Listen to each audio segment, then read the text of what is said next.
queria dizer para você sobre esse nosso trabalho, de apresentar sempre as mensagens dos nossos cultos.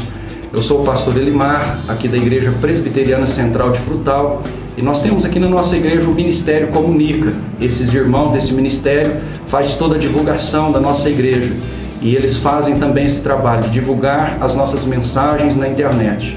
Você que está nos ouvindo, nos assistindo aí pela internet, queríamos te agradecer, convidar você para assistir sempre, para nos acompanhar, e nós aceitamos também as suas opiniões, a sua avaliação. Se você quiser entrar em contato conosco também, você vai encontrar aí o endereço da nossa igreja, e é uma satisfação estar sempre presente aí com você através dessas mensagens gravadas todos os domingos na nossa igreja.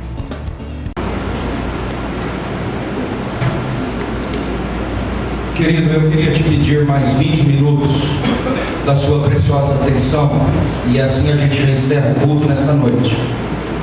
Nesses 20 minutos, eu quero fazer uma leitura e uma breve exposição desse texto que eu vou ler. Eu preciso de muita reverência nessa hora, muito silêncio, muita atenção, e eu vou te explicar por quê. Eu não vou ler qualquer leitura aqui agora. Não é uma revista, um jornal, um livro científico. Eu vou ler a palavra de Deus. Viva, poderosa, nos alimenta, faz diferença na nossa vida. É só por isso que ela é a leitura mais importante que o ser humano possa fazer. Então não pode ser de qualquer jeito. Queria convidar você para não levantar do seu lugar, a não ser por um motivo de extrema necessidade. Preste atenção. É para o seu coração a palavra lida e meditada agora. 1 Coríntios, capítulo 12, do versículo 12 ao 27. Primeira carta de Paulo aos Coríntios, capítulo 12, do versículo 12 ao 27.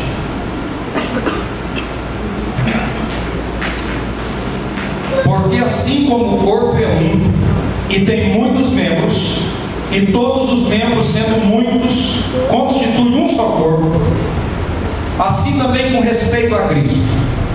Pois em um só Espírito todos nós fomos batizados em um corpo, quer judeus, quer gregos, quer escravos, quer livres, e a todos nós foi dado beber de um só Espírito. Porque também o corpo não é um só membro, mas muitos. Se disser o pé, porque não sou mão, não sou do corpo, nem por isso deixa de ser do corpo. Se o ouvido disser, porque não sou olho, não sou do corpo, nem por isso deixa de o ser. Se todo o corpo fosse olho, onde estaria o ouvido? Se todo fosse ouvido, onde o olfato? Mas Deus dispôs os membros, colocando cada um deles no corpo como lhe aprouve.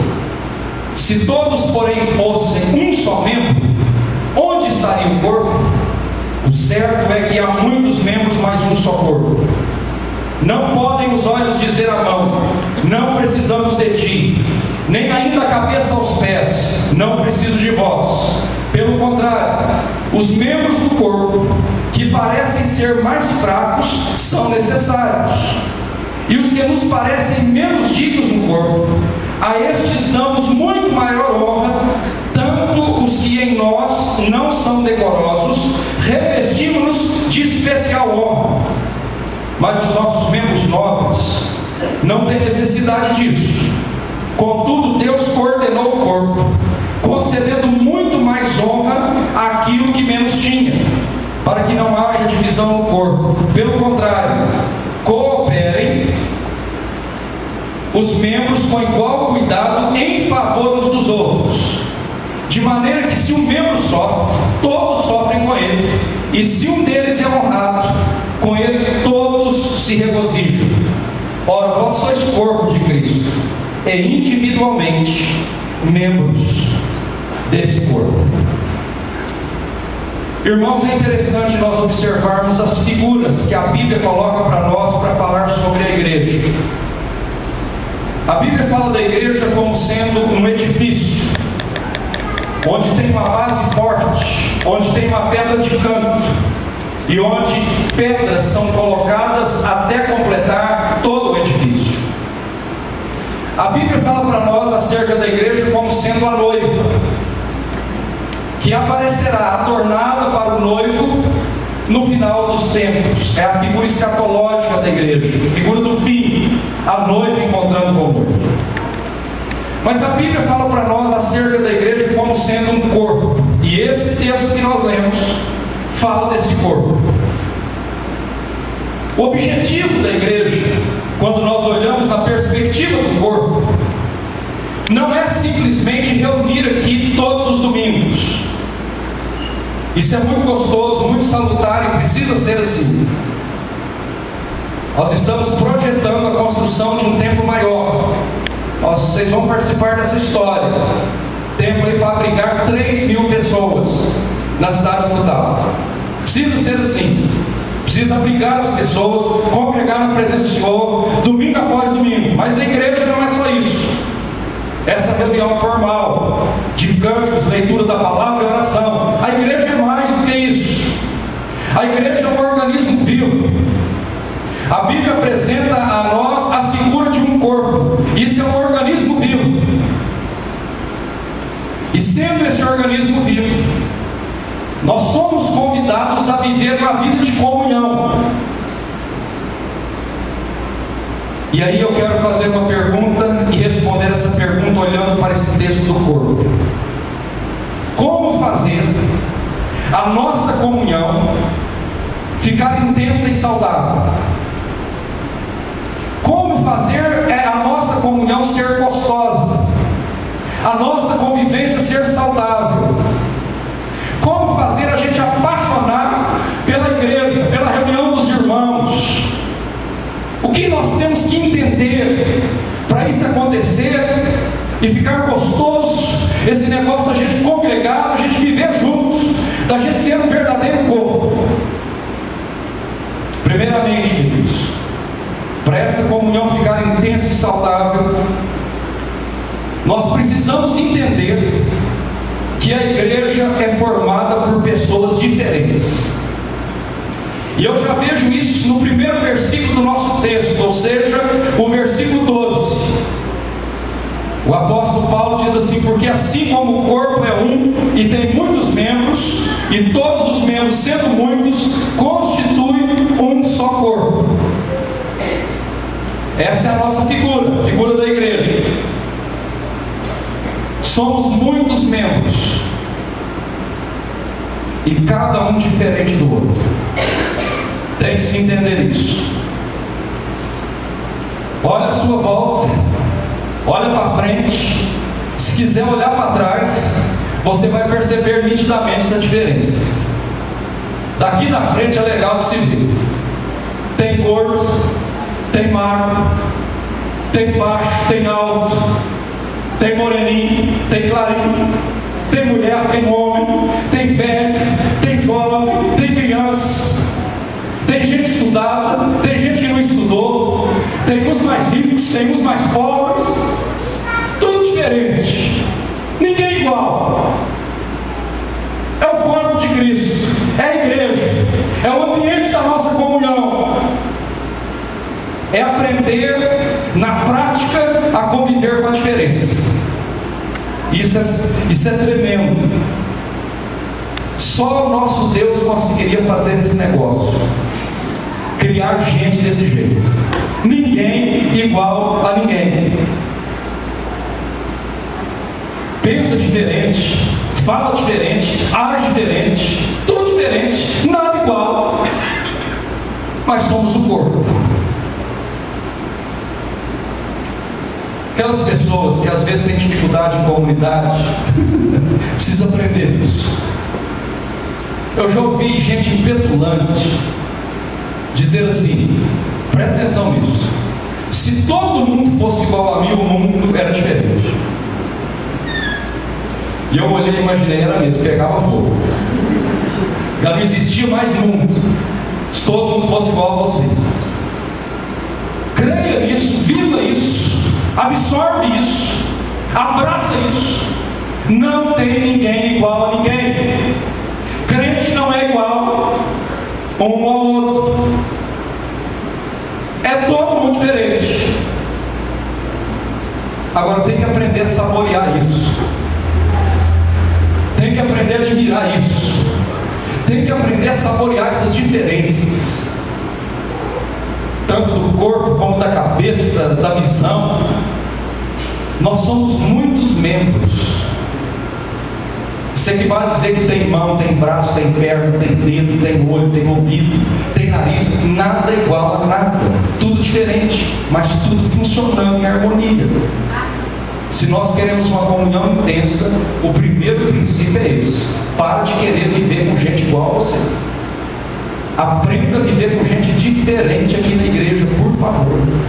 É aí que estabelece a comunhão. Segundo lugar, para essa comunhão ficar gostosa, saudável, intensa, nós precisamos entender que a base da nossa comunhão, o forte da nossa comunhão, o que sustenta a nossa comunhão, é o que nós temos em comum, e não o que nós temos diferente. O que temos diferente, a gente respeita e convive, mas o que nós temos em comum, aí nós nos fortalecemos, aí nós crescemos, aí nós agigantamos no nosso comum. E o que nós temos em comum, irmãos? A palavra do Senhor nesse texto diz assim: que nós bebemos todos, está no versículo 13, todos nós fomos batizados em um só corpo, e a todos nós foi dado beber de um só Espírito. Aleluia! O Espírito Santo de Deus habita o meu coração, e o Espírito Santo de Deus, o mesmo Espírito, habita também o seu coração. Então, por favor, quando você chegar perto de mim, para ter comunhão comigo, não fica observando o meu cabelo, a minha cara feia, o meu corpão, o meu jeitão. Por favor, observa dentro do meu coração, porque você vai ver que o Espírito Santo de Deus mora aqui, e Ele mora em você também, e aí é a nossa força, é aí que nós andamos juntos. E isso é tão magnético, extraordinário, fantástico, sobrenatural, que a gente vibra com isso. Quando a gente viaja, e aí a gente vai em outra igreja, que não é a nossa igreja, mas continua sendo a igreja de Cristo, a gente chega e os irmãos vêm cumprimentar a gente sente em casa. A gente sente em casa. Irmãos, eu estive um dia desse agora, há 15 dias, pregando lá na cidade de Uberaba. Só a igreja do Senhor para fazer isso. Quarto de luxo na casa do irmão, para mim e para minha esposa. A hora que nós entramos, tinha caixa de bombom em cima da cama, para mim e para minha esposa. O camarada não é meu primo, não é meu tio, não é meu pai, não é meu irmão. Camarada, tem junto comigo o Espírito Santo de Deus no meu coração e no coração dele. E eu não entrei na casa dele, fiquei falando das paredes dele, da roupa dele, da comida dele, não. Eu entrei na casa dele, dormi lá, e junto nós fomos para a igreja, para o comum, adorar o Senhor.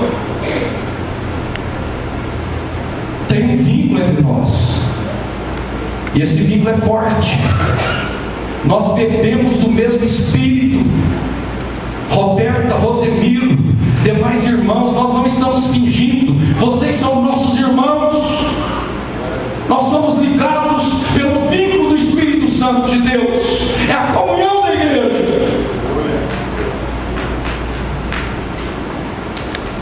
E em terceiro lugar, queridos, para essa comunhão ficar gostosa, saudável, intensa, nós precisamos entender, preste atenção nisso, que não existe membros desonrados na família de Deus.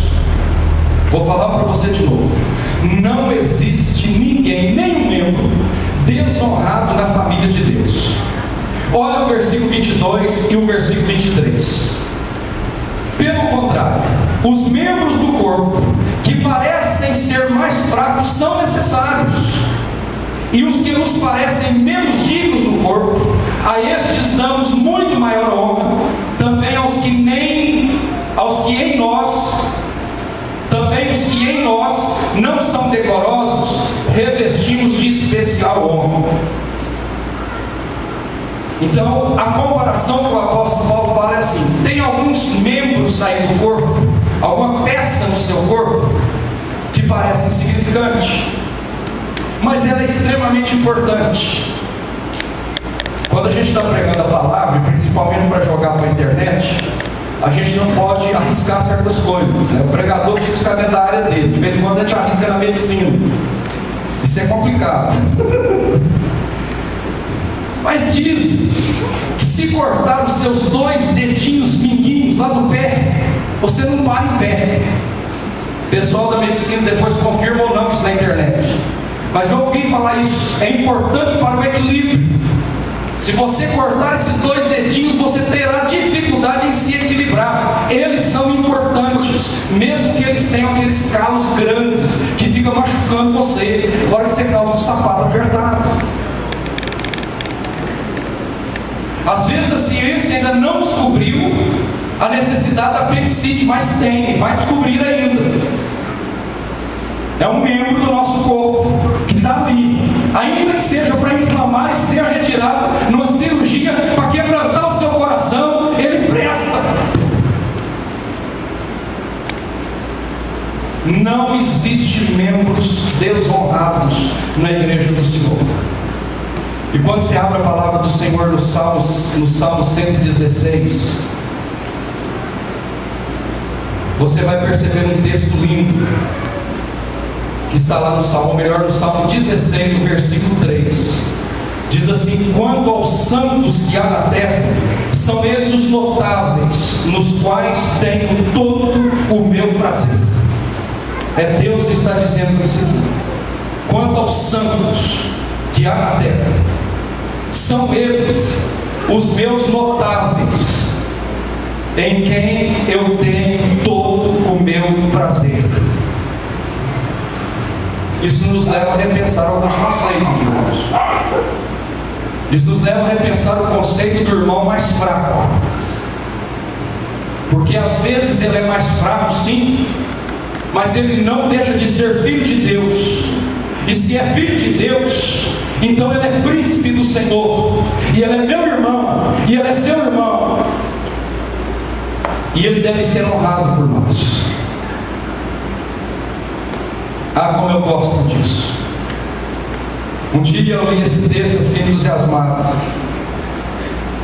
Sou o príncipe de Deus. Os santos do Senhor são honrados pelo Senhor. O mais humilde aqui é príncipe de Deus. Não tem membro desonrado no corpo de Cristo. O dedinho mindinho, o pequenininho, ele tem honra nesse corpo. E para a gente encerrar, para a nossa comunhão ficar gostosa, para a nossa comunhão ficar intensa, nós precisamos ter cuidado com a vida uns dos outros. Versículo 25 e 26 do nosso texto diz assim: para que não haja divisão no corpo, pelo contrário, cooperem os membros com igual cuidado em favor um dos outros, de maneira que se um membro sofre, todos sofrem com ele, e se um deles é honrado com ele, todos se regozijam. A igreja precisa vivenciar isso aqui na prática. Nós precisamos ter cuidado com a vida uns dos outros. Agora tem que ter um cuidado pegajoso, e aquilo a gente precisa tomar cuidado. Pegar no pé um do outro, ficar cobrando um do outro, coagindo um ao outro. Não é isso que a Bíblia está falando. A Bíblia está falando que você tem que trocar sentimentos. Se tem alguém alegre, faça festa com ele. E se tem alguém chorando, chore com ele. É assim a nossa comunhão intensa. Olha aqui para mim. A igreja precisa ser um lugar de encorajamento. Sabe por quê? porque esse mundo não traz esperança e coragem para ninguém. É aqui na igreja que nós precisamos encorajar uns aos outros. Meu filho, nesse 2014, seja encorajador do seu irmão, por favor. Seja encorajador da vida do seu irmão, por favor. Você não tem noção, você não imagina o poder que tem uma palavra encorajadora. As pessoas encorajadas, motivadas, elas trabalham melhor, elas rendem mais. Encoraja o seu irmão, anima o seu irmão. Preste atenção nisso que eu vou te dizer. Tem gente precisando de você. No corpo de Cristo tem gente precisando de você. E para de pensar que ele está precisando do seu dinheiro. Não é nada disso. Tem gente precisando do seu olhar. Tem gente precisando do seu ombro. Tem gente precisando do seu abraço. Tem gente precisando de uma conversa. Tem gente precisando da sua amizade. Tem gente precisando da sua atenção. Tem gente precisando da sua palavra encorajadora. Se você quer uma comunhão saudável, gostosa, salutar, por favor, comece a cuidar da vida do seu irmão de maneira sadia, encorajadora, abençoadora, para a glória do nosso Deus. A igreja é formada por pessoas diferentes. Isso não quer dizer que você é melhor nem pior do que ninguém. Você é diferente de todo mundo. A base da nossa comunhão é o Espírito Santo de Deus. Não existe membros desonrados na família de Deus. E nós somos convocados a cuidar da vida uns dos outros. Eu encerro, queridos, convocando vocês para nós vivermos um 2014 de comunhão sincera e verdadeira, intensa e gostosa. Que nós possamos sentir todo o prazer em fazermos parte do corpo de Cristo. Que nós possamos sentir toda a alegria em sermos aqui a igreja do Senhor. Convivamos nesse 2014 com as nossas diferenças, saboreando a diferença. Vamos para esse 2014 firmes na comunhão do Espírito de Deus. Não existe membros desonrados aqui. E vamos abençoar a vida uns dos outros. É a mensagem para mim e para você nesse último domingo do ano, em nome de Jesus. Amém. Permita eu desejar para você uma ótima noite de domingo, um final de ano abençoado pelo Criador dos céus e da terra, e um início de ano corajoso, otimista, vigoroso, para a honra e a glória daquele que nos criou. E de paz, queridos, e que a graça do nosso Deus Pai, o amor indizível do nosso Senhor e Salvador Jesus Cristo, a comunhão e a consolação do Espírito Santo de Deus, repouse sobre todos nós e sobre toda a igreja de Deus, espalhada por toda a face da terra, agora e até aquele dia glorioso da volta do nosso Senhor. Maranata, vem, Senhor Jesus. Amém.